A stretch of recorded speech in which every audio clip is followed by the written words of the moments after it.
Si tu as du mal à construire ta confiance en toi, ça veut dire que tu souffres d'une des 5 blessures émotionnelles. Et aujourd'hui, je vais exactement te dire comment retrouver confiance en toi pour que tu puisses enfin faire des choses comme tu veux, vivre ta vie de façon épanouie et être fier de toi. Du coup, sans plus tarder, on va commencer. Le manque de confiance en soi vient de plusieurs choses. Le manque de confiance en soi, ça vient principalement du rejet vécu dans l'enfance, ok? Il y a beaucoup de personnes qui, dans leur enfance, ont été rejetées. Ça vient principalement de là. Ça veut dire quoi en d'autres termes? Ça veut dire que dans ton enfance, tu n'as pas été vu, tu n'as pas été entendu et en plus de ça, on ne t'a pas reconnu. Quand je dis reconnu, ça veut dire qu'on n'a pas forcément reconnu tes efforts, on n'a pas reconnu tes idées, on t'a beaucoup minimisé. Quand je dis que tu n'as pas été vu, ça veut dire que de façon générale, si tu veux, tu étais invisible aux yeux des autres. Et vu que tu étais invisible aux yeux des autres, par conséquent, tu étais beaucoup plus seul dans ton coin, en d'autres termes, la solitude. Et comme tu n'as pas été entendu, tu as eu l'impression que ton point de vue ne compte pas, que ce que tu peux penser, les idées que tu peux avoir, ta façon d'agir et de réagir est tout simplement nulle. Et lorsqu'on réunit ces différents facteurs, ce sont des causes profondes qui prouvent que tu as un gros manque de confiance en toi. Pourquoi je le dis? Quand de façon générale, dans ta vie, on ne t'a pas vu, en mode, tu étais généralement invisible. Lorsqu'on ne t'a pas entendu, ou bien lorsqu'on ne t'a pas reconnu, ton cerveau associe « je ne suis pas aimé, je ne vaux rien, je ne sers à rien ». Et lorsque tu as grandi, principalement, dans un environnement où tu étais invisible aux yeux des autres, par conséquent, automatiquement, tu vas manquer de confiance en toi. Lorsqu'on ne t'a pas assez entendu, automatiquement, tu auras encore manque de confiance en toi parce que tu vas te dire, mes idées, ce que je veux, c'est à quoi j'aspire, ça ne sert à rien. Et par-dessus tout, lorsque tu n'as pas été reconnu à ta juste valeur, tu considères encore une fois de plus que tu es une charge pour les autres. Et vu que tu considères que tu es une charge, automatiquement, tu n'as pas confiance en toi encore une fois de plus. Et c'est ce qui bouffe l'énergie de énormément de personnes au quotidien. OK? Une fois que c'est dit, comment faire maintenant pour pouvoir guérir de ce mal-être? Comment faire pour pouvoir retrouver ce manque de confiance en toi? En d'autres termes, ce que tu dois commencer à faire, c'est tout simplement te donner toi-même la validation que tu attends. Ce qui veut dire en d'autres termes, si dans ton enfance, tu n'as pas été assez écouté, assez reconnu ou bien assez vu, ce que toi tu dois faire au quotidien, c'est te l'apporter. Pour être écouté au quotidien, qu'est-ce que tu vas faire? Tu dois d'abord commencer par écouter tes émotions. Ce que tu ressens principalement, si c'est que tu n'as pas été reconnu, tu dois commencer à t'exprimer. Parce que lorsque tu exprimes ce que tu ressens, c'est une façon à toi de t'affirmer. Si tu n'as pas été assez vu, au quotidien, tu dois commencer toi-même à t'apprécier. C'est important parce que lorsque tu ne le fais pas, automatiquement, tu resteras toujours dans l'ombre. Cette ombre-ci qui te brise, qui t'empêche d'être toi-même. Maintenant, comment exprimer ces émotions? Pour exprimer tes émotions, ce que tu dois faire, c'est juste dire ce que tu penses. Et je sais que lorsqu'on n'a pas confiance en soi, on a énormément de mal à dire ce qu'on pense. Parce que dans la plupart des cas, on a peur d'être rejeté, d'être humilié, de ne pas être vu ou bien de ne pas être entendu. On a peur que les idées qu'on aura ne seront pas de belles idées. OK? Donc, comment faire pour exprimer tes émotions? Comment faire pour écouter, tes propres émotions? Pour écouter tes propres émotions, ce que tu dois faire, c'est généralement te placer devant ton miroir et te dire ceci. Aujourd'hui, je me sens triste. Ou bien aujourd'hui, je me sens heureuse. C'est tout simplement commencer toi-même dans ta propre vie à dire comment tu te sens, à exprimer ton mal-être. C'est important parce que si déjà dans toi, ta propre vie, tu n'exprimes pas ce que tu ressens, ce n'est pas les autres qui vont écouter tes émotions. C'est capital si tu veux retrouver pardon, la confiance que tu as perdue ou bien que tu n'as jamais eue. C'est important. Place-toi devant ton miroir et commence tout simplement à dire: aujourd'hui, ma journée était triste. Je me sens mal aujourd'hui parce que personne ne m'a écouté, personne ne m'a vu. Je me sens heureuse aujourd'hui parce que j'ai une bonne note. Commence d'abord par écouter tes propres émotions. OK? Et maintenant, lorsque tu n'as pas été reconnu dans ton enfance, tu dois tout simplement l'exprimer au quotidien. Ce qui veut dire, lorsque tu es dans un groupe de personnes, tu ne dois pas te cacher au fond d'une salle. Non, tu ne dois pas le faire. Ce que tu dois principalement faire, c'est te mettre en avant. Te mettre en avant ne veut pas dire occuper toute la place dans un groupe. Non. Te mettre en avant, ça veut dire ceci: j'évite complètement de faire comme si mon point de vue ne comptait pas. Pour être reconnu, lorsque tu es dans un groupe, apprends juste à répondre par oui ou bien par non. Commence juste par là. Commence juste par là.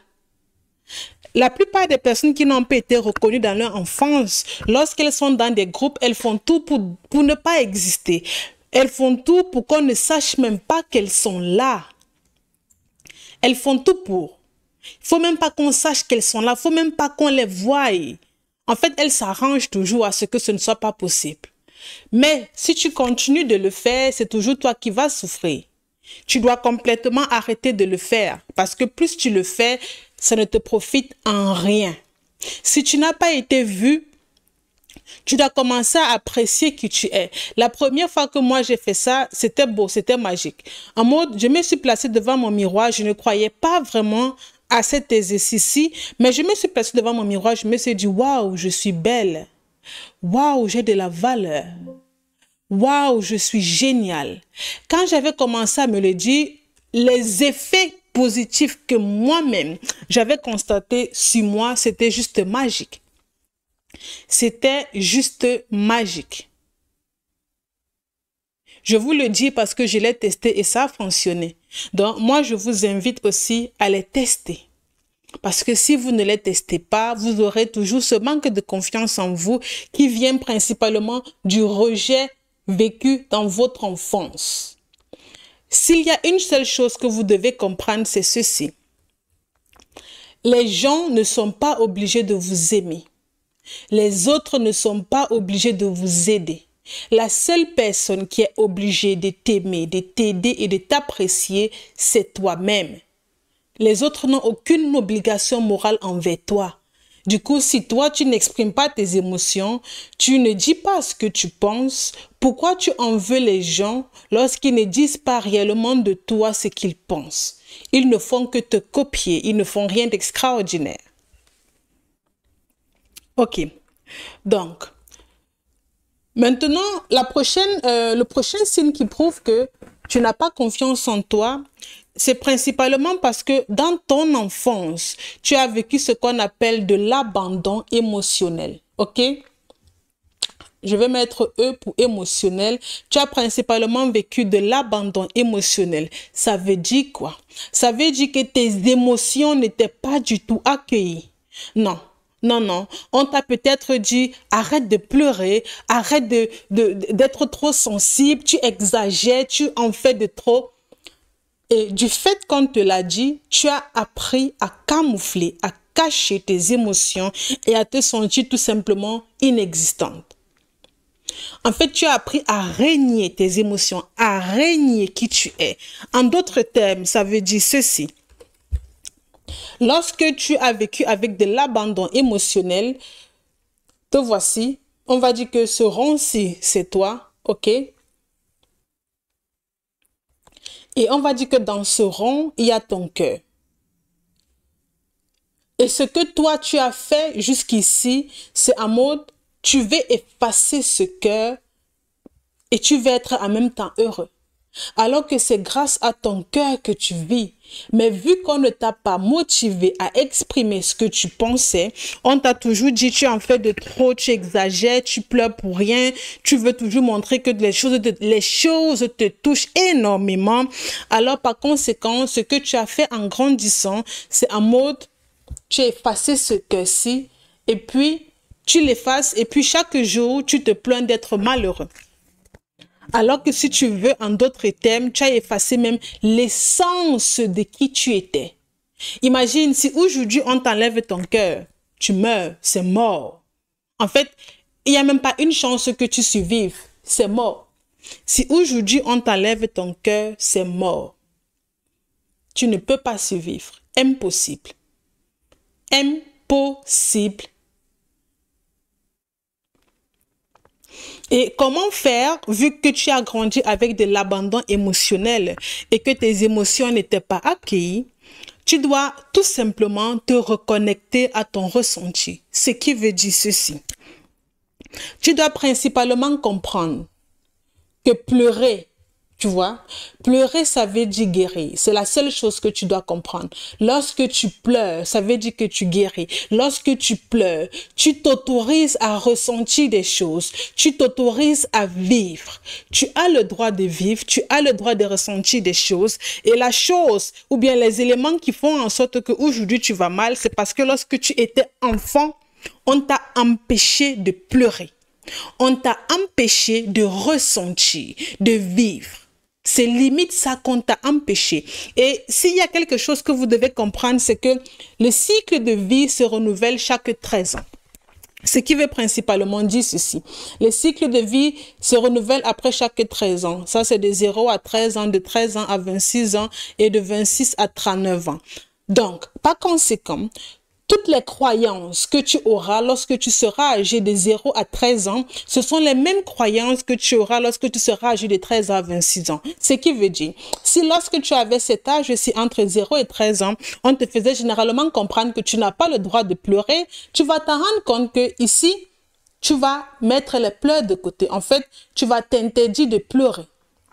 OK? Et lorsqu'on a entre 13 ans et 26 ans, on vit ou bien nos croyances sont principalement basées sur le cycle de vie précédent. Ça, c'est le cycle de vie numéro 1, le 2, le 3. Donc, ce que tu vas vivre au cycle de vie numéro 2 est principalement basé sur ce que tu as vécu au cycle de vie numéro 1. En d'autres termes, vu qu'au cycle de vie numéro 1, tu avais généralement peur de pleurer, au cycle de vie numéro 2, tu auras aussi peur de pleurer. Ça veut dire tu auras aussi peur d'exprimer tes émotions.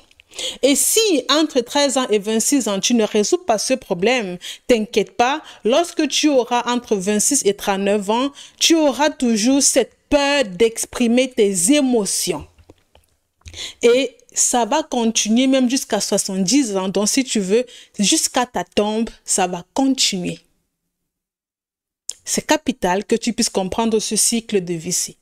Donc si tu veux retrouver confiance en toi, exprimer ce que tu ressens, ne plus être affecté par l'abandon émotionnel, ce que tu dois commencer à faire, c'est tout simplement changer les choses pour avoir des résultats différents. Disons qu'entre 0 et 13 ans, on t'a dit que « Oh, mais toi, tu es trop hypersensible, tu te plains pour trop, tu te plains de trop, tu fais de trop. » Par conséquent, le résultat, tu as eu peur de pleurer.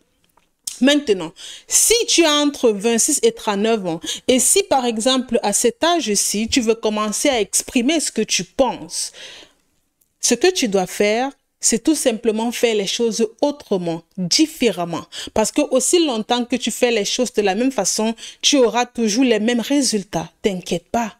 Et c'est pareil. Le cycle de vie, ça continue. Hein. Après là, on va même être de 39 ans à tatantan. On va même être le 5e niveau aussi. Donc, ça continue, ça ne se limite pas là. Jusqu'à ta tombe, je précise bien. Donc, ça veut dire qu'ici, à ce niveau-ci, tu dois faire les choses autrement. C'est tout simplement ce que tu dois comprendre. À partir d'ici, tu dois tout simplement commencer à dire qu'aujourd'hui, je me sens bien. Tout simplement. Tu n'as pas besoin de commencer à faire des choses, non. Il y a une femme dans les coachings de groupe qui m'a dit, je ne sais pas, mais quand j'étais en train de regarder un film l'autre jour, j'ai eu du mal à exprimer mes émotions. En fait, elle disait que j'ai eu du mal à pleurer. Elle me dit, j'ai eu du mal à pleurer. Si tu as eu du mal à pleurer, ça veut tout simplement dire que tu étouffes toi-même tes propres émotions. Pour ceux qui demandent le thème, voici le thème ici. Tu n'as pas confiance en toi si. Ok? Qu'est-ce que je disais? Dans ton enfance, je l'ai principalement dit que vu que dans ton enfance, on t'a toujours empêché de pleurer, on t'a toujours empêché d'exprimer tes émotions, alors bien évidemment, aujourd'hui... Ah bon? C'est quoi ça? C'est quel message tu m'envoies là?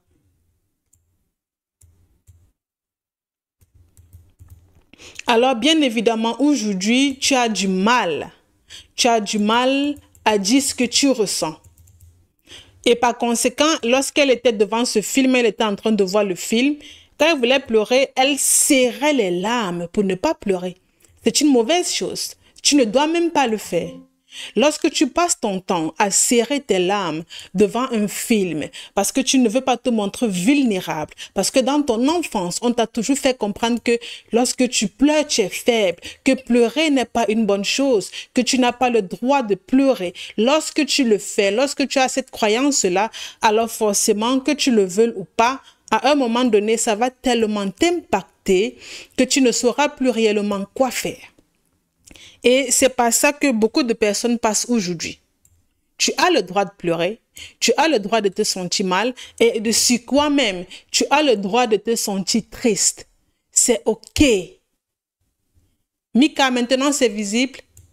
C'est OK. Et aussi longtemps que tu ne le considères pas,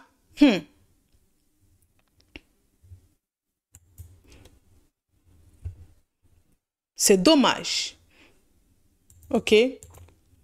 Pour ceux qui ont des questions, balancez vos questions dans le chat. Et ça doit concerner le débat, le sujet d'aujourd'hui, pour que je puisse vous aider en même temps. OK. Donc, qu'est-ce que je voulais ajouter? Les cycles de vie, c'est capital. Vous devez automatiquement le comprendre. Je suis désolée parce que si c'est que vous ne le comprenez pas, vous allez toujours beaucoup souffrir. Hein? Vous allez toujours énormément souffrir. Donc,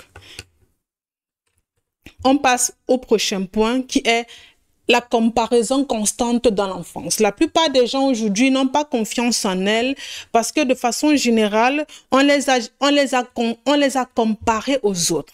Ça veut dire quoi la comparaison constante? Ça veut dire ceci. Te voici peut-être là quand tu étais enfant. Te voici, ok? Et ça, c'est peut-être tes parents. On va dire que ça, c'était le bleu, c'était les personnes qui t'entouraient. À chaque fois, on te disait ceci, tu ne peux pas faire comme X, tu ne peux pas faire comme Y, pourquoi est-ce que tu es comme ça? Prends l'exemple sur ton frère, pourquoi tu n'as pas une bonne note comme ton voisin? Et à chaque fois que tu passes ton temps à comparer un enfant, la seule chose que tu fais, tu es en train de montrer à cet enfant-là à quel point il est inutile, il ne sert à rien, il ne vaut rien et qu'il ne réussira jamais. Pourquoi tu pousses un enfant à se comparer à l'autre? Ça veut tout simplement dire que ses propres efforts à lui sont vraiment quasi inexistants. Et c'est ça qui détruit massivement la confiance en soi d'un enfant. Et n'oubliez pas, le cycle de vie se renouvelle après chaque 13 ans. En d'autres termes, ça veut dire ceci, lorsque tu as grandi dans une famille où à chaque fois on te comparait énormément, ce que tu dois comprendre c'est le suivant. Te voici là, ok? Ça, c'est les personnes avec lesquelles on te comparait. À chaque fois, on te dit, toi, tu dois faire comme cette personne-ci, tu dois respirer comme elle, t'habiller comme elle, te comporter comme elle, prendre exemple sur elle. En fait, si tu veux, la seule chose qui en ressort, c'est en mode, toi, tu te posais la question, enfant, mais pourquoi je dois faire comme elle? Pourquoi on n'apprécie pas mes efforts? On n'apprécie pas la façon de m'habiller et on me donne des conseils sur comment est-ce que je peux faire pour être plus présentable?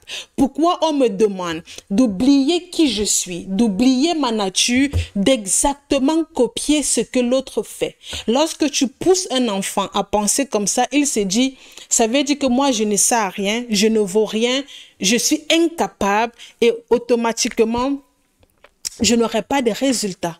Et l'enfant, lorsqu'il grandit comme ça, il se dit, si je fais exactement comme X, si je fais exactement comme Y, bingo, Je suis génial. C'est magnifique. Ça veut dire que je suis extraordinaire.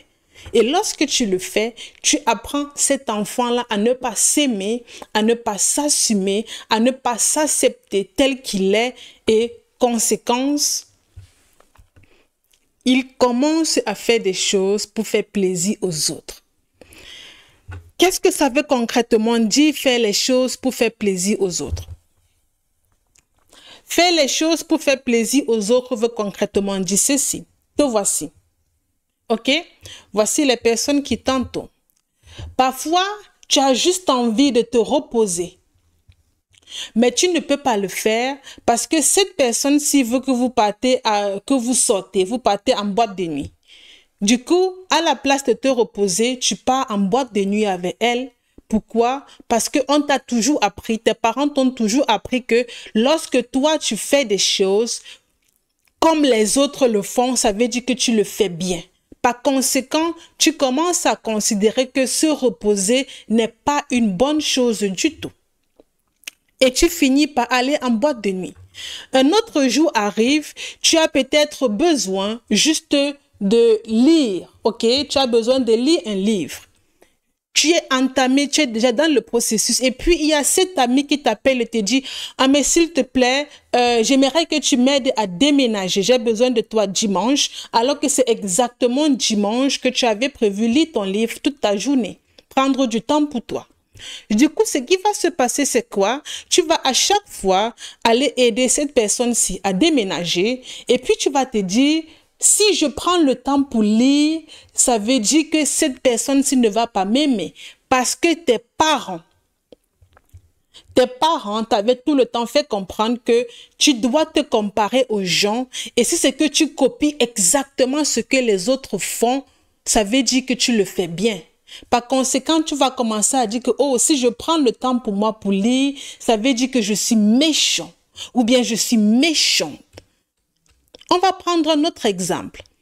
Si, par exemple, tu as prévu, disons que tu as prévu aller en vacances, ok, pour te faire plaisir parce que tu as travaillé depuis des mois et que cette personne t'appelle et te dit, oh, mais tu sais, j'ai énormément besoin de toi parce que j'organise une fête et j'ai besoin de personnes qui vont m'aider à organiser cette fête-ci. Bizarrement, le jour où la personne organise la fête tombe la même semaine où tu dois voyager. Qu'est-ce que tu vas faire? Vu qu'on t'a toujours appris à te comparer aux autres, tu vas dire que, oh, mais si je pars en vacances, qu'est-ce que cette personne-ci va penser de moi? Et puis, tu vas te rappeler que, ah, mon père ou bien ma mère m'avait toujours dit, je dois avoir de bonnes notes comme tel. Je dois toujours prendre l'exemple sur mon voisin. Mon voisin s'habille toujours bien. Mon voisin est toujours charismatique. Il faut que je fasse comme lui. Par conséquent, tu vas mettre ton voyage de côté et puis tu vas aider la personne à organiser la fête. En fin de compte, qu'est-ce qui se passe? Dépression, burn-out. Tu es énormément fatigué, tu n'en peux plus. Et puis, lorsque tu vas commencer à te plaindre, on va dire que tu exagères. C'est exactement la raison pour laquelle tu n'as pas confiance en toi aujourd'hui. Et c'est pour ça que tu considères que prendre du temps pour toi est une perte de temps.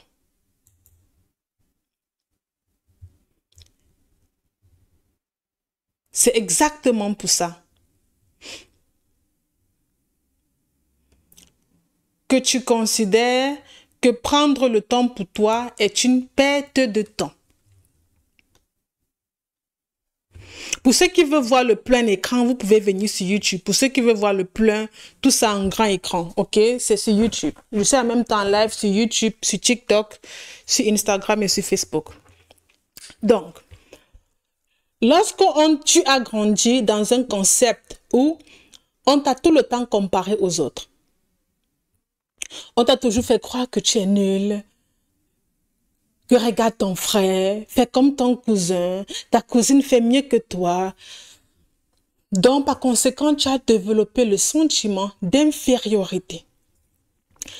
En d'autres termes, si tu veux, une infériorité chronique. Et pour guérir de ça, tu dois tout simplement sortir du schéma de la comparaison et entrer dans le schéma de la progression. Cela veut dire quoi en d'autres termes? Cela veut dire que toi,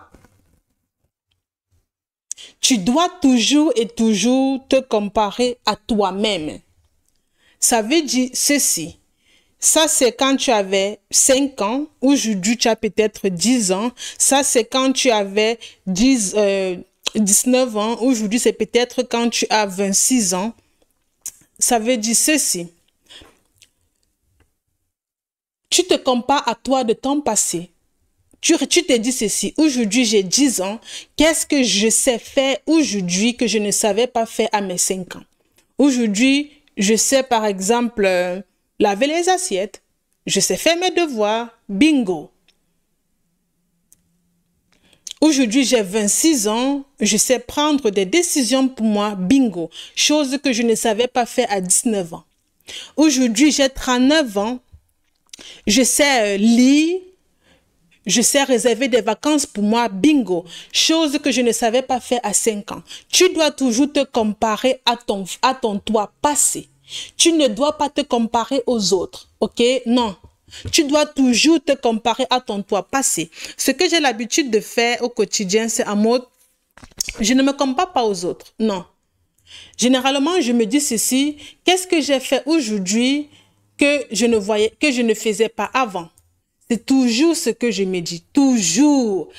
Je me compare toujours à moi il y a hier, ou bien à moi il y a de cela une semaine. Je me dis ceci, il y a de cela 2 mois en arrière, lorsque je faisais des vidéos, mes lumières étaient catastrophiques, c'est un exemple.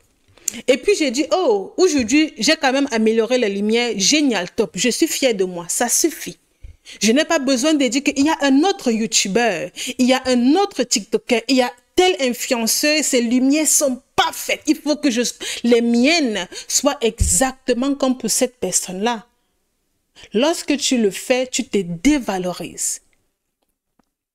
Je prends un autre exemple, ok?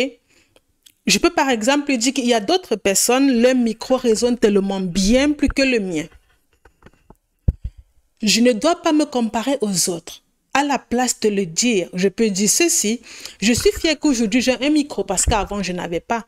Avant, je faisais tous les lives ou bien toutes les vidéos uniquement avec mon téléphone. Tout, uniquement avec mon téléphone. Je peux juste aller là-dessus et je me dis, qu'est-ce que je faisais il y a de cela 3 mois? Qu'est-ce que je ne savais pas faire il y a de cela 3 mois? Ou bien de cela 2 mois, ou bien une semaine en arrière, voire même un jour en arrière que je sais faire aujourd'hui. C'est la seule chose. Ton seul compétiteur, c'est toi-même. C'est toi contre toi. Ce n'est pas toi contre les autres. Et c'est l'erreur que la plupart des gens font. Ce n'est pas toi versus les autres. C'est toi contre toi-même. Et pour pouvoir te comparer à toi, regarde juste pour récapituler ce que tu ne savais pas faire avant, que tu sais faire aujourd'hui. Parce que aussi longtemps que tu ne le fais pas, tu seras toujours dans la misère. Misère émotionnelle. Toujours, toujours et toujours. Pour ceux qui veulent voir tout en plein écran, ne pas voir demi-écran, sur YouTube, c'est en plein écran. OK? Donc, une fois que j'ai évoqué le point de la comparaison, on va directement passer au prochain point. Tu n'as pas confiance en toi si de façon générale, tu recevais lorsque tu étais enfant des critiques. Mais vraiment des critiques. Ce que j'appelle des critiques parentales. Si tu les recevais principalement, automatiquement, ça t'a beaucoup dévalorisé avec le temps, que tu le veuilles ou pas. Beaucoup de critiques, beaucoup de critiques. C'était soit des critiques parentales ou bien soit des critiques scolaires. En mode, on te dévalorisait toujours. C'était toujours toi qui ne faisais jamais rien bien. Si tu as grandi dans un contexte où on te jugeait toujours, en fait, peu importe ce que tu faisais, tes parents trouvaient toujours quelque chose à rajouter. À moi, tu ne fais pas ça bien. Et c'est exactement ça qui a poussé la plupart des gens à toujours faire les choses de façon carrée, de façon parfaite. Et du coup, elles sont devenues perfectionnistes. C'est principalement à cause de ça. Si tu as grandi dans un contexte pareil, Tu vas t'en rendre compte qu'aujourd'hui, tu détestes principalement les reproches. Par conséquent, dans ton enfance, on ne t'a pas assez encouragé pour le peu d'efforts que tu faisais. Les efforts que tu faisais étaient minimes, inutiles et insignifiants. Par conséquent, vu que tu as reçu beaucoup de critiques parentales ou scolaires, qu'est-ce qui s'est passé? Vu que tu as principalement, vu que tu as principalement reçu ces critiques-là énormément, tu vas te rendre compte qu'aujourd'hui, tu n'as pas du tout confiance en toi. Non, non, tu n'as pas confiance. Tu n'as pas confiance en toi. Parce que lorsque tu veux faire quelque chose, tu es généralement dans les doutes. Et c'est à cause des doutes que tu n'as pas confiance en toi. Quand tu commences à douter, si je fais ça ou ça, qu'est-ce que les autres vont penser? Pourquoi? Parce que lorsque tu étais enfant et tu faisais généralement les choses, on ne te valorisait pas, on ne te disait pas « Waouh, tu as bien lavé le sol, waouh, tu sais bien t'exprimer, waouh, c'est vrai, tu as eu 12 de moyenne, mais tes efforts ont été formidables. » Non, on dévalorisait tout ça.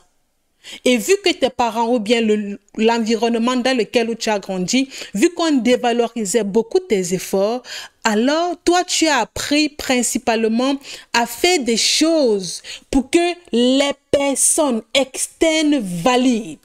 Je ne sais pas si c'est assez clair pour tout le monde. Tu as fait des choses pour que les personnes, en l'occurrence tes parents, valident. Et lorsque tes parents ne validaient pas, tu te sentais davantage inférieur. Ce qui veut principalement dire ceci. Lorsque tu étais enfant, te voici, non? On va dire, tu venais avec un 12 sur 20. On te disait que c'est nul. Tu lavais même le sol. On te disait que tu n'as pas bien fait. Tu préparais même. On te disait que non, ce n'est pas bon. Il n'y avait pas de personnes qui disaient que, ok, tu as préparé, tu as fait de ton mieux, mais si tu mettais le sel telle quantité, si tu mettais un peu plus de tomates, si tu faisais comme ça devait être superbe. On ne t'a pas dit, la prochaine fois en préparant, fais comme ça, comme ça, comme ça, et puis tu viens me montrer, je te dis ce qui a amélioré. Non. On te disait quoi? Mais depuis que je prépare dans cette maison, tes yeux sont fermés, tu es aveugle. Automatiquement, reproche. Du coup, manque de confiance en soi. Tu lavais le sol, tu faisais à ta façon, on te dit, mais depuis des années qu'on lave le sol dans ces maisons, tu es où pour ne pas voir? On commençait à te dire, il y a des enfants de 5 ans qui savent mieux laver le sol comme toi. Du coup, qu'est-ce qui se passait? On te comparait encore aux personnes externes. Manque de confiance en toi. Tu venais avec un 12 sur 20, ton parent te dit, le premier a eu combien? Du coup, toi, inconsciemment, tu te dis, oh, ça veut dire que 12, c'est rien alors. Ça veut dire que mes efforts ne servent à rien. Comment avec tout ça, tu vas avoir confiance en toi? Ce n'est pas possible. Ce n'est pas possible. Et vu que dans ton enfance, on t'a toujours énormément critiqué, on ne t'a presque jamais encouragé, ce qui a fait de toi aujourd'hui une personne perfectionniste.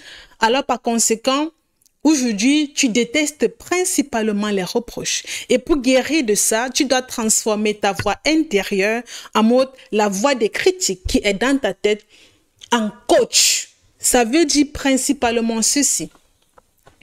Tu dois transformer ta voix intérieure. Il y a généralement une deuxième voix qui nous parle dans notre tête. Tu dois transformer ça comme un petit coach. En fait, tu dois considérer que cette voix-là dans ta tête est un coach pour toi, est un accompagnateur pour toi. Ce qui veut dire en d'autres termes ça. OK? Oh, qu'est-ce que j'ai foutu avec mon écran? OK, ce qui veut dire en d'autres termes ceci. Te voici. OK? Si, au quotidien, peut-être tu as décidé de lire un livre par mois et tu n'y es pas arrivé, tu n'as pas besoin de te saboter. Et plus tu te sabotes, plus tu vas mal. Ce que la plupart des gens font, c'est que lorsqu'ils planifient des choses et ils ne parviennent pas à le faire, ils commencent de suite à se saboter. Tu n'as pas besoin de le faire.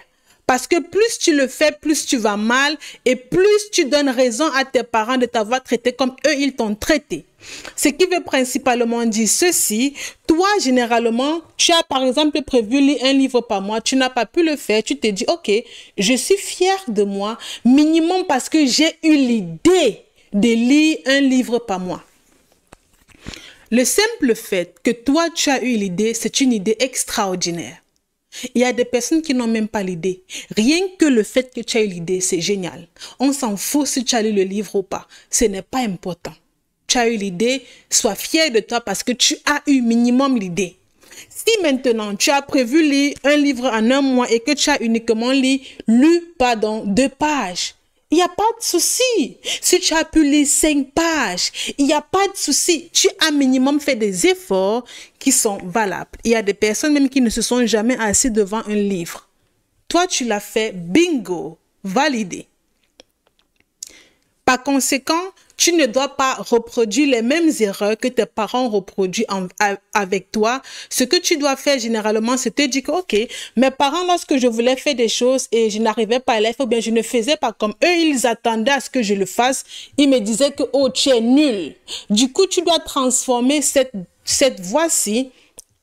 À la place de te dire que je suis nulle, tu dois te dire, ok, je suis fière de moi parce que j'ai lu 2 pages. Parce que j'ai fait de mon mieux, j'ai lu 5 pages. Et la prochaine fois, je trouverai des stratégies importantes, capitales, pour lire même 10 pages. La prochaine fois, je vais davantage être plus focus pour savoir comment est-ce que je peux faire pour finir un livre en un mois. À la place de te dire que comme j'ai uniquement lu 10 pages, ça veut dire que je suis nulle, je ne sais à rien, je ne vaux rien. Non, c'est exactement ce que tes parents ont fait avec toi. Et si toi, tu continues dans ça, tu n'iras jamais bien. Tu dois faire le contraire. Tu dois transformer les voies ou bien les croyances internes que tes parents t'ont inculquées en force. Du coup, tu dois utiliser un autre langage, un langage beaucoup plus productif, beaucoup plus accueillant, beaucoup plus réconfortant. Et c'est comme ça que tu pourras commencer à bâtir ta confiance en toi. Ok? On va prendre un autre exemple pour que vous puissiez mieux comprendre. Si tu as par exemple prévu, disons que ce mois-ci, tu as prévu faire le sport. Voilà, on va dire que tu as prévu faire sport. Tu as commencé le sport lundi, mardi, mercredi. Et puis, la deuxième semaine, lundi, tu n'es pas parti. Mardi, tu n'es pas parti. Tu es parti mercredi. Et puis, la semaine qui suit, tu n'es même pas parti du tout. Et puis, l'autre semaine qui suit, tu es parti lundi. Mardi, tu es parti. Mercredi, tu n'es pas parti. Et puis, le cycle recommence. Hey, lorsque c'est comme ça, tu ne dois pas te dévaloriser, dire que, ah, mais pourquoi la deuxième semaine, je suis uniquement parti 2 fois? Pourquoi la troisième semaine, je ne suis pas du tout parti? Pardon. Non, tu ne dois pas le faire. Tu ne dois pas du tout le faire. Ce que tu dois faire, c'est ceci. Ok. La deuxième semaine, je suis uniquement partie 1 fois. Je suis fière, reconnaissant d'être partie uniquement cette semaine. 1 fois cette semaine, minimum, j'ai fait des efforts. Je suis fière pour ces efforts-là. La troisième semaine, tu n'es pas du tout partie. Tu te dis, ok, je suis en train d'apprendre à bien introduire cette routine de sport dans mon calendrier. Je suis en train d'apprendre. C'est ok d'apprendre. C'est ok. La troisième semaine, tu es parti que 2 fois. Tu te dis, waouh, je suis fière de moi parce que cette semaine, je suis partie 2 fois. Tu dois toujours te comparer à toi et à de cela hier. Les semaines qui précédaient, tu n'étais pas du tout parti. Cette semaine, tu es parti 2 fois. Bingo. Tu ne dois pas commencer à te dire, ah mais non, cette semaine, je suis uniquement parti 2 fois. Pourquoi je ne suis pas parti 3 fois? Ça veut dire que je suis nulle. Non. Tu dois reprogrammer ton langage interne. Parce que si toi-même, tu ne reprogrammes pas ce langage-là, les autres ne le feront pas à ta place. Et par conséquent, si toi, tu pars uniquement 2 fois, et tu te dis, je suis nul, Si une autre personne vient te dire que Aminata, Frédéric, Paul, tu es nul, faut pas te fâcher. Non, mais attention, faut pas te fâcher. La personne, si te rappelle uniquement qui tu es, elle te rappelle uniquement qui tu es parce que toi, tu dis tout le temps, je suis nul. Et en fonction des propos que tu utilises, les gens te traiteront pareil. C'est toi qui décides comment les autres vont te traiter. Et sachez que même si vous avez passé 30 ans, 40 ans, 50 ans sans avoir confiance en vous, vous pouvez retrouver confiance en vous. La preuve, pendant 20 ans, j'avais pas du tout confiance en moi. 20 années, j'avais pas du tout confiance en moi. En qui j'étais, en ce que je voulais. J'avais aucune idée de tout ça. Aucune idée. Donc, je vous invite juste à mettre en pratique tout ce dont je suis en train de vous dire et automatiquement, ça va vous aider. Du coup, si tu as eu une absence, ok? Si tu veux absence de modèle, peut-être des parents qui étaient absents, ou bien tu as généralement grandi seul. Ok, on va dire que tu avais une absence de modèle. Ça veut dire absence de modèle inspirant. Ça veut dire tu ne considérais pas tes parents comme un modèle. Non. En d'autres termes, tu ne considérais pas tes parents comme un modèle. Ce qui veut principalement dire ceci, certes, tu vivais peut-être soit avec ton père ou bien soit avec ta mère, mais en aucun cas, tu ne voulais leur ressembler. Ou bien même, dans un autre cas de figure, tu as fait tout pour leur ressembler uniquement pour te sentir aimé, respecté, valorisé. C'est soit l'un, soit l'autre. Mais une chose est sûre, si tes parents n'étaient pas un modèle pour toi, alors ça explique pourquoi tu n'as pas eu d'exemple de confiance. Généralement, l'enfant copie le parent. L'enfant fait tout pour copier son parent. Et si l'enfant n'a pas du tout confiance en lui, ça veut forcément dire que le parent n'a pas confiance en lui. Écoutez bien, lorsqu'un enfant a du mal à avoir confiance en lui, ça veut tout simplement dire que son père ou bien que sa mère, l'un des deux ou bien les deux, n'ont pas du tout confiance en eux. L'enfant copie tout ce que le parent fait. Et l'enfant a besoin d'avoir un modèle devant lui. Si ton père n'est pas confiant, ta mère n'est pas confiante, cet enfant va bâtir sa confiance en lui comment? C'est impossible. C'est impossible. Du coup, si ton père ou ta mère n'a pas confiance en lui, il y aura personne qui va te dire « Oui, mon fils, tu peux arriver. Oui, tu peux le faire. Aie confiance. Vas-y, fonce. » Non. Ce qu'ils vont faire, c'est à mot tu es nul. Les parents qui rabaissent énormément les enfants n'ont pas confiance en eux. Si vos parents vous ont à chaque fois rabaissé, humilié, insulté, méprisé, t'inquiète pas, ils n'ont pas confiance en eux. Pas du tout. Mais pas du tout. La confiance en soi ne se limite pas à dire que j'ai confiance en moi, à bien s'habiller, à aller au restaurant tout seul. Non. La confiance en soi se base principalement lorsque tu veux prendre des décisions. Est-ce que tu es beaucoup dans des périodes de doute ou pas? Tout simplement. Et il y en a aussi plusieurs autres critères.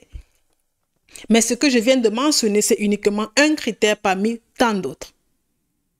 Donc, si tu n'as pas confiance en toi aujourd'hui, t'inquiète pas, il y a de fortes chances que tes parents n'avaient pas confiance en eux. Et lorsqu'un enfant a du mal à faire confiance en ses parents, il a aussi du mal à avoir confiance en lui. Donc, ce que tu dois faire, si c'est ton cas, toi-même, dans ta propre vie, tu dois créer ton propre modèle de confiance.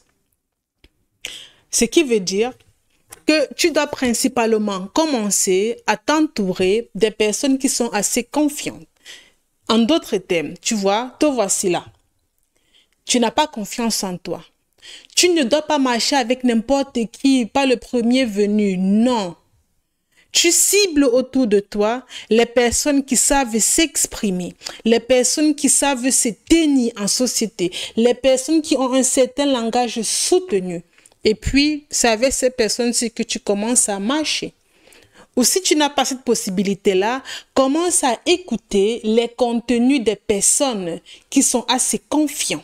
Par exemple, tes modèles, que ce soit à la télé, peu importe, tu commences à écouter ce type de personnes-là et puis tu vas te rendre compte que plus le temps passe, plus tu auras facilement confiance en toi.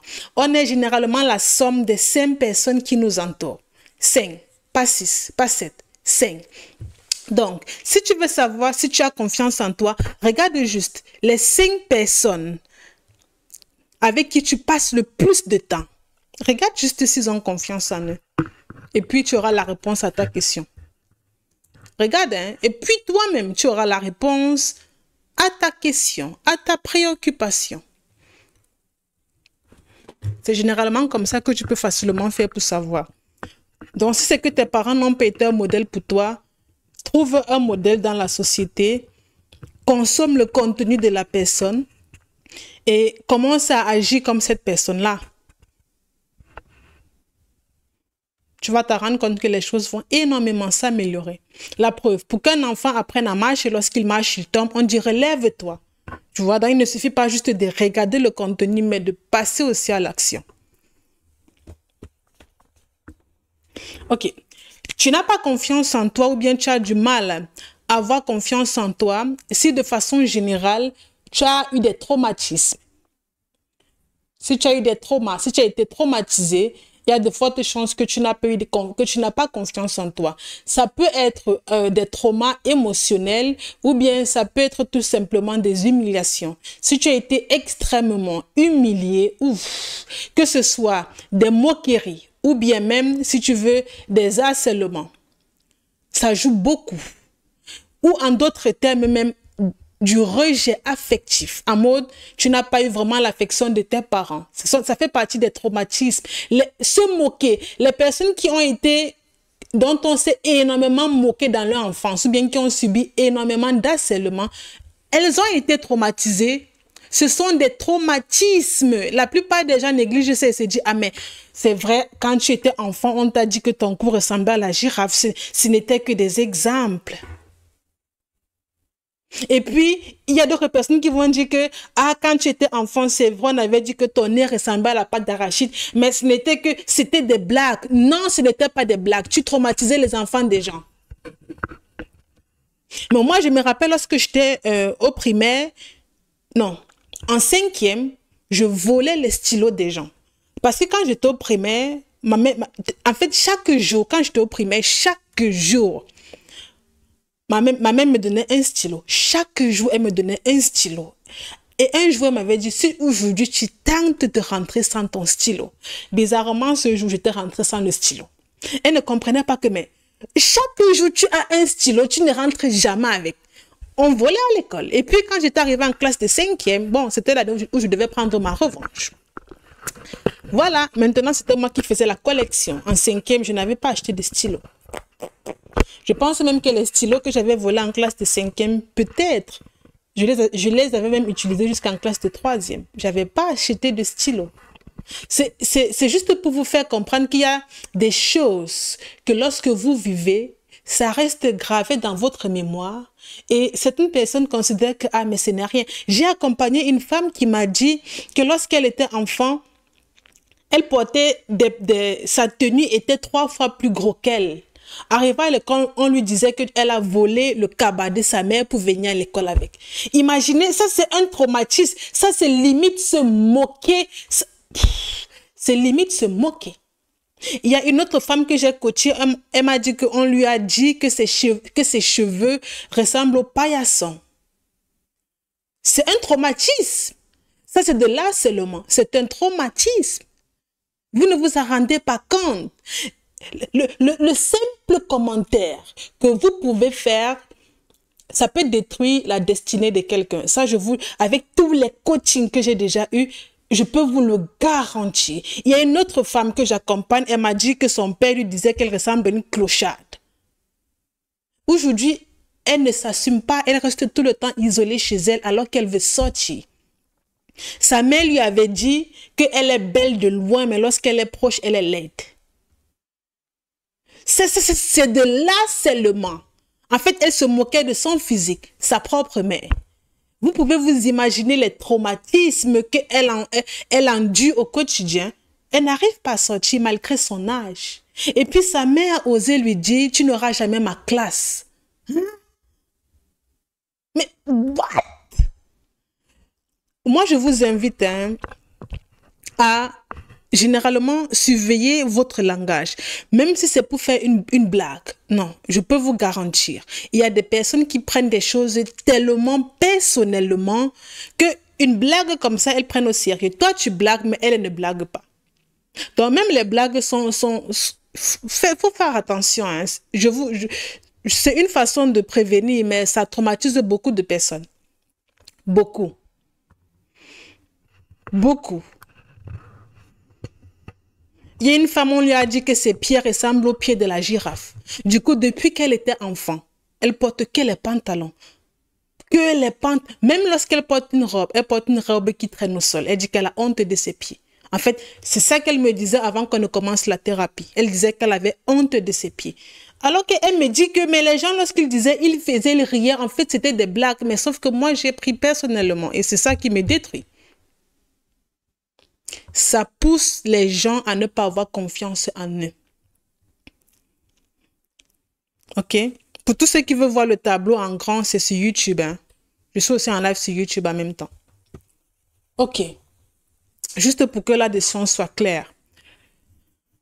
Et lorsque tu as subi assez d'harcèlement, les traumatismes émotionnels, beaucoup d'humiliation, un rejet affectif, tu dois juste revenir à la vérité. Tu dois te refocaliser sur la vérité. Se refocaliser sur la vérité, c'est tout simplement te dire que ce que les autres ont dit de toi n'est pas qui tu es en réalité. Ce que les gens, moi je dis toujours ici, si tu veux, hein, tu peux penser que je suis une pute, tu peux penser que je suis une prostituée, que je ne sers à rien, que je ne fous rien. C'est ton idée. Ça n'a rien à voir avec ma vie. Donc, juste pour vous faire comprendre que la seule chose qui compte, c'est ce que vous pensez de vous-même. Il n'y a pas deux choses. C'est la seule chose qui compte.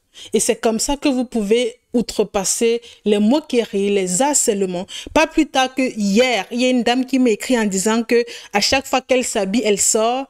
Elle a l'impression qu'il y a un groupe de femmes à chaque fois qui se moquent d'elle et elle, ça la complexe. Parfois, elle veut répondre, mais elle ne sait pas trop quoi faire. Et je lui ai dit ceci, la seule chose qui compte, c'est ce que toi, tu penses de toi. Si tu penses que tu es bien habillé, le reste, on s'en fout.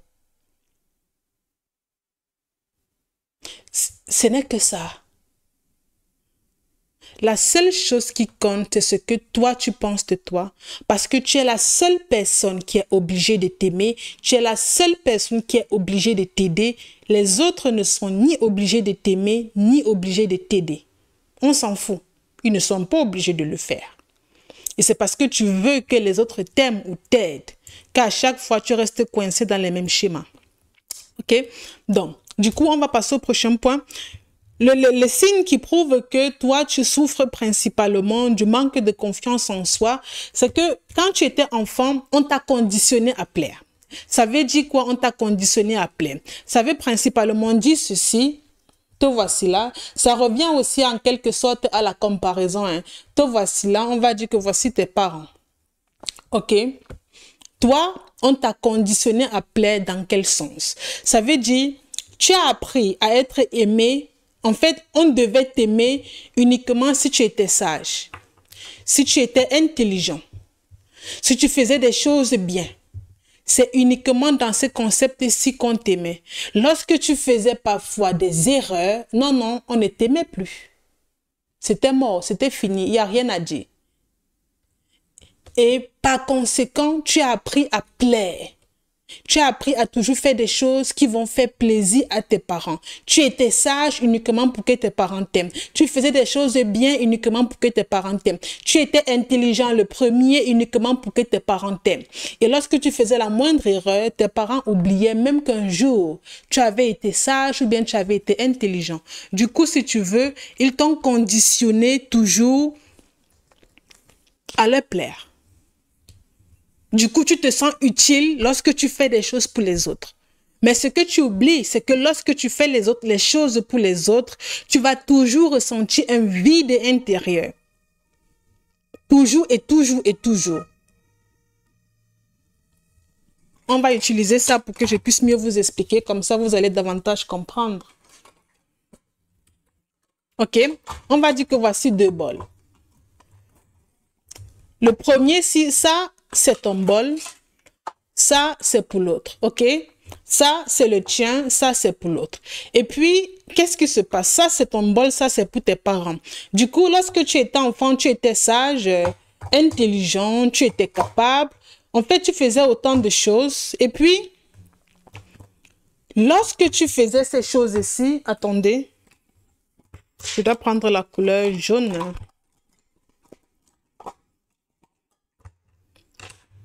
Voilà, on va dire que ce sont tes parents. Tes parents ont les couleurs jaunes parce que c'est tes parents qui doivent t'apporter énormément d'amour. On va dire que lorsque tu étais enfant, lorsque tu étais sage ou intelligent, tes parents te donnaient de l'amour. Lorsque tu avais de bonnes notes scolaires à l'école, tes parents te donnaient de l'amour. Mais lorsque, à un moment donné, tu faisais une petite erreur, tes parents reprenaient l'amour qu'ils t'avaient donné. Lorsque parfois tu ne savais pas faire des choses, ils reprenaient encore l'amour qu'ils t'avaient donné. Par conséquent, critique, reproche, mépris et tout ce qui s'ensuit. Du coup, toi, pour survivre, tu as appris à plaire, à faire des choses qui vont faire plaisir à tes parents de telle sorte que toi, tu puisses toujours recevoir de l'amour. Par conséquent, tu ne pouvais jamais être toi. Tu ne pouvais jamais avoir des délits comme faire des blagues. La preuve, si tu faisais peut-être des blagues et puis ça ne plaisait pas à tes parents, ils s'éloignaient avec leur amour et tu te sentais seul. Du coup, si tu ne faisais pas toujours les choses pour eux, tu ne devais jamais avoir de l'amour. Par conséquent, ton bol est certes plein de beaucoup de choses, mais il n'y a pas une barre jaune qui signifie le bonheur. Parce que tu as été conditionné à plaire. Et ça ne s'arrête pas que là. Parce que ça, ce n'est que tes parents. Lorsque tu vas grandir, ce cercle-ci va s'élargir avec des inconnus. On va dire que ça, c'est ton père et ta mère, et ça, ce sont les inconnus. Au fur et à mesure que tu vas grandir, ton cercle va s'élargir. Parce que tes parents t'ont habitué à faire des choses pour leur plaire. Toi, lorsque tu vas grandir, tu seras aussi habitué à faire des choses pour les gens, pour que ces personnes-ci t'apportent un peu d'amour. Mais le jour où tu cesseras de le faire, ils reprendront leur amour. Par conséquent, tu t'en rends compte que tu restes toujours vide. Vide de barres de bonheur. Les barres jaunes sont les barres de bonheur. On prend notre exemple. Ici, disons que tu fais ce que tes parents veulent toujours que tu fasses. Tu le fais. Avec plaisir, tu le fais. Mais le jour où tu oublies, le bonheur qu'ils t'avaient donné, il les reprend. Et lorsqu'ils restent avec ce que tu leur as donné, hein, il reste. Du coup, ça arrive que tu peux même aider cette personne-ci. Lorsque tu aides cette personne-ci, elle peut te dire que ah, mais si tu es trop gentil. Et puis, un autre jour, tu lui demandes, elle te demande de l'aide, tu n'as pas le temps. Qu'est-ce qu'elle fait? Elle reprend sa barre de bonheur. Mais comme toi, tu veux la barre de bonheur, tu donnes encore. Et puis, elle te donne sa barre de bonheur, te dit que oh, mais tu es trop gentil, tu es formidable. Et puis, un autre jour, elle te dit, oh, j'ai besoin que tu m'aides avec le déménagement. Tu n'as pas le temps, tu es vraiment coincé. Tu lui dis que ouais, je ne peux pas t'aider aujourd'hui. Elle reprend sa barre de bonheur. Et c'est comme ça que le cycle continue. Du coup, tu as été conditionné à plaire aux gens. Et aussi longtemps que tu es conditionné à plaire aux gens, tu finis avec le vide. Parce que tu es en quête du bonheur. Tu as l'impression que ce sont les autres qui vont te donner du bonheur. Alors que ça ne fonctionne pas comme ça. La solution, c'est que toi-même, tu dois apprendre à t'aimer. C'est ça la seule solution. Tu dois apprendre à t'aimer. À aimer qui tu es, pas pour qu'on te donne. Tu dois aimer qui tu es, pas pour que les autres te donnent des choses. Non, ça ne fonctionne pas. Tu vois, aussi longtemps que tu fais ça, c'est toi qui perds, hein? C'est toi qui souffres parce qu'en fin de compte, tu as tout donné, mais tu es toujours vide. Parce que tes parents t'ont appris que pour qu'on t'aime, il faut toujours que tu donnes, que tu fasses tes choses pour les autres. Par conséquent, tu finis avec le vide ici.